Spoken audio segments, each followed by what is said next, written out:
Hello, BookTube. Recently, I saw a lot of BookTubers doing the 10 books that made them, and it's books that influenced them when they were younger, like as a child or like a teen or whatever, that got them into reading, and I thought I would join in on that too. I picked more than 10 books. It's okay because this may as well just be another recommendation video because I picked so many, but that's all right. So 10 books that made me. The first one that instantly came to mind, and this is going to be a bit classics heavy because I read a lot of classics growing up. But anyway, first one we have is To Kill a Mockingbird by Miss Harper Lee.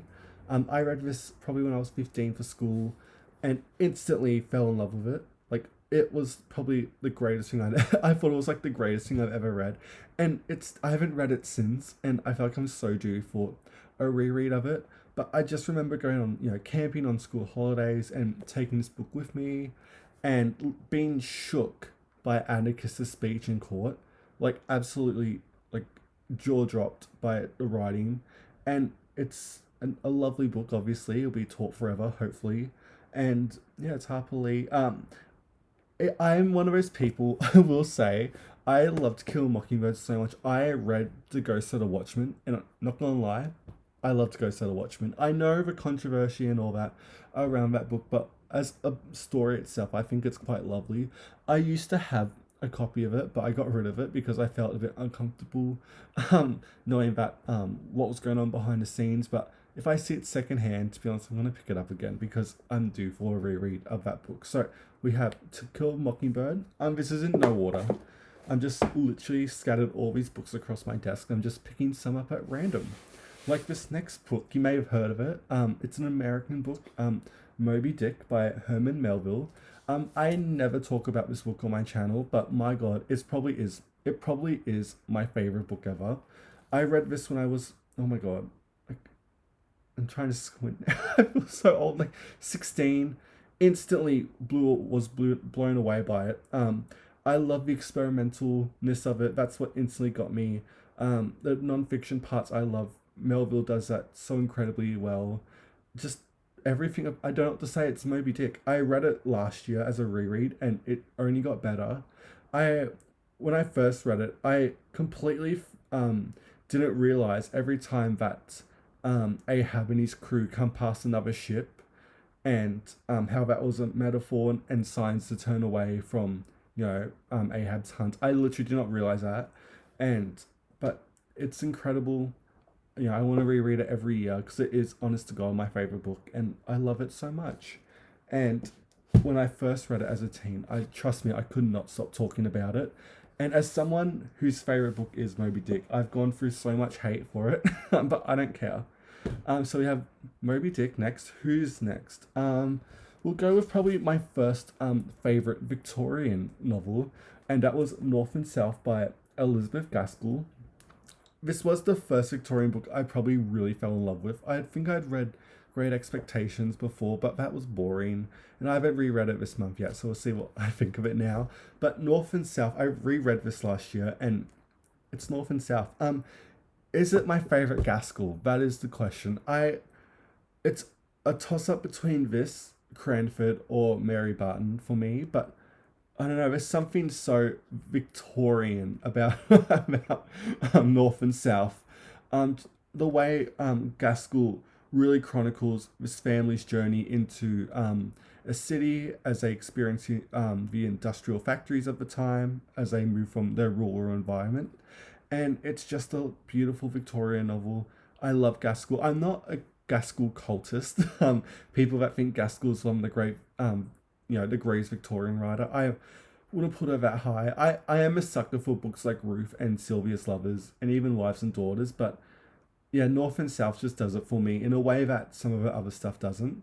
And so we have North and South, then another Victorian novel that absolutely shook me when I first read it was Middlemarch by George Eliot. I've read this book twice. Oh my god, I can't remember when I read it last, but literally, what I need to say, it's Middlemarch. I was silenced when I read this as a teen. Oh my god, how did I read it first time? Oh, I remember I was home alone for a couple nights, and I was like, oh, this book's big or whatever, I'll do it. And me and, oh my god, what's her name? I always forget. Dorothy, literally twins.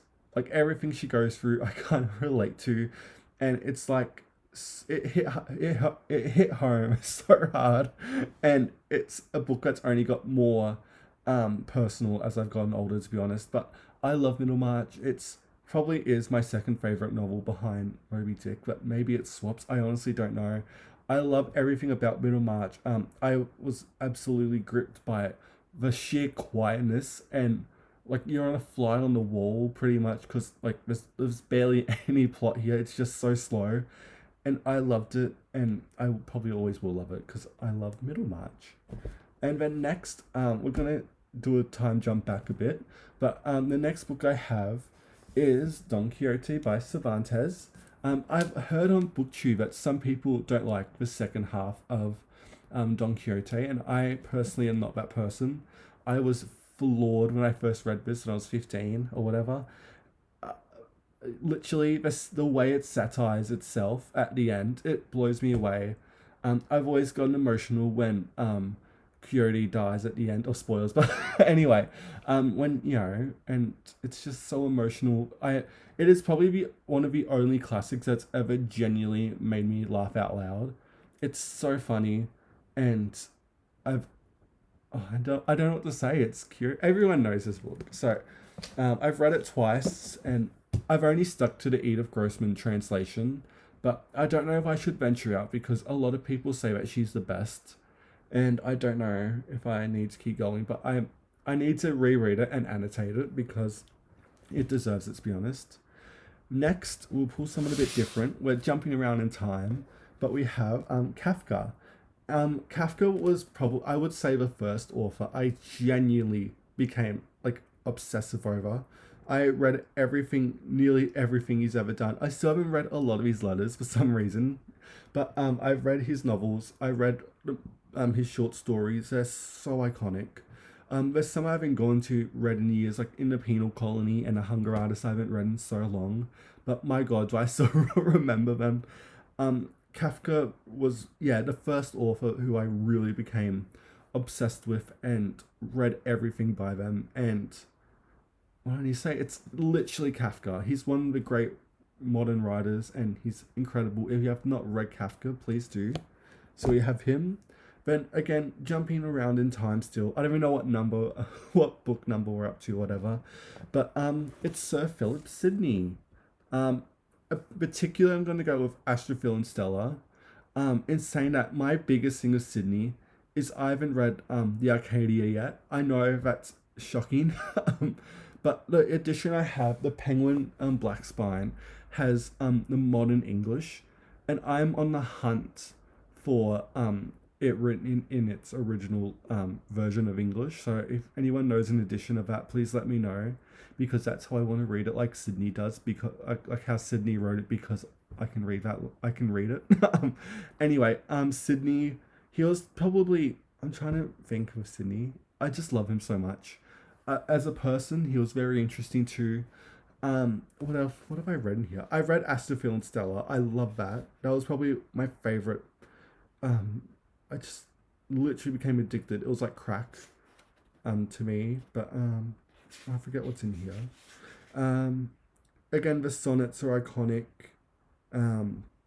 Defensive poetry, of course, everyone knows that. And The Lady of May, his first work, is very interesting too, if you want to check that out. But Sydney was my first introduction to the Renaissance. In high school, I never read Shakespeare. I was never taught him.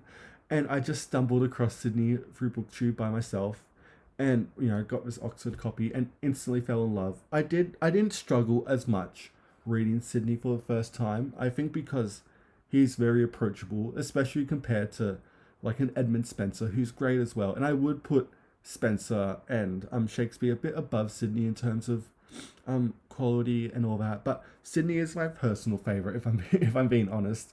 And I love Shakespeare to death. I've read all of his plays and a good chunk of his sonnets, but nothing feels home like Sydney does.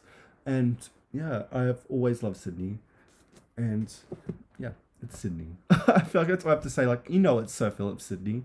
Next, I think that's it for, or we'll do a bit more 1800s classics.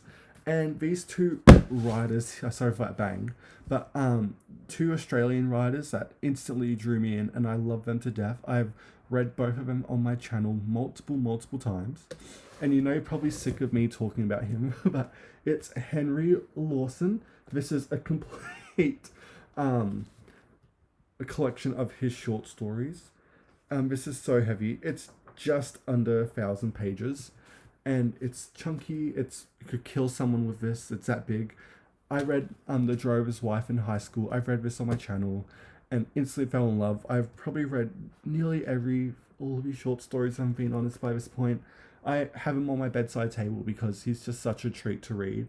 Except when he does dialect. I hate dialect as a type of speech. But so we have Henry Lawson here. We'll get the glare out of the way. I have this. I do have the Penguin Black too. Don't forget about that. Because you should own that copy. But also, I'm obviously going to include Banjo Patterson. Talked about him a lot on my channel. He was an OG favorite author. I've read a lot of him on this channel. And his poetry is so lovely. Again, if you don't have Patterson, what are you doing? You need to, if you want to get your Australian on, you need to get those two authors because they are everything. More books on the way. This is, I picked 4 books for this next, I don't even know what number we're up to, for this area. And in my teens, I became obsessed with like wellness culture and specifically what does it mean to be healthy. And I read an unhealthy amount of those books as a teen. I got rid of a lot of them because a lot of them were garbage, but I stuck to like sciencey non-fiction ones. And these 4, I'll show you.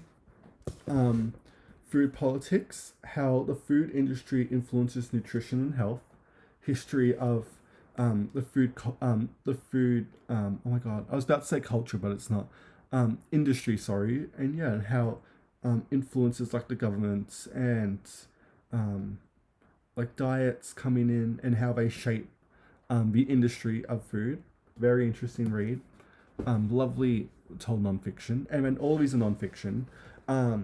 Then we have Anti-Diet by Christy Harrison. This is more about like weight culture and how it's always been a part of our society. It's very interesting. I loved this growing up. She also has another book called The Wellness Trap, which isn't as good as Anti-Diet, but I still love this book. I haven't read it since I was a teen, but I loved her writing. And yeah, it's just the history of diet culture and how different parts of society influence what we think about health and weight in particular. And then the next 2 is why we get fat and what to do about it, and the big fat surprise. Both of these are non-fiction books about both of them involve the BMI and calories and how bad they are, really. I love these books, lovely non-fiction books about weight if you want to try them here. And so those here.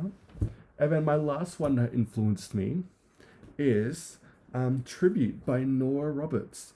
I've this in a big, massive trade paperback.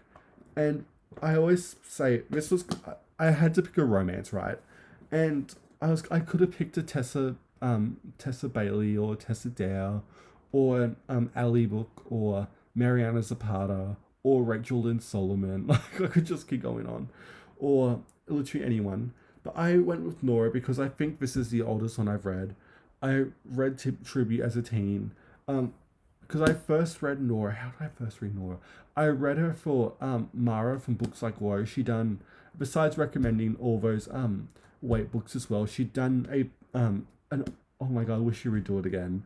But a Nora Roberts read an event or whatever in, was it July, like a couple of years ago, and their book for the event or whatever was Year One, which was her doing like a dystopia or whatever.